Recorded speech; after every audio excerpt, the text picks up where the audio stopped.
Hi everyone and welcome back to another video. So the Disneyland mobile app lets you quickly check park operating hours for both Disneyland Park and Disney California Adventure.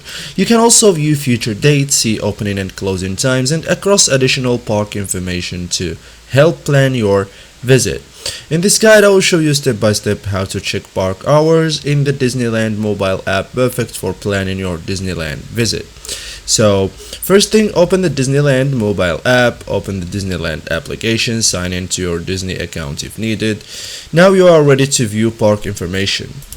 Open the park hours select section like inside the app. Tap the menu like the three lines here or the home screen option. Select park hours and info. Scroll down here and then this one, okay, park hours and info.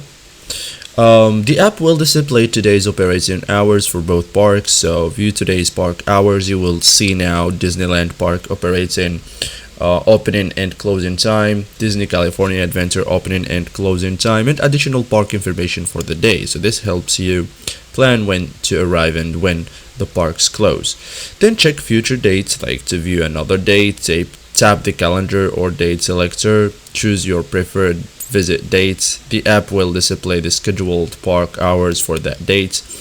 Review additional information, like depending on the dates, you may also see entertainment schedules, fireworks or parade times, attraction information, and special event details. Okay, so this helps you better plan your day at Disneyland. Okay, so thank you guys for watching this video and see you in the next tutorial.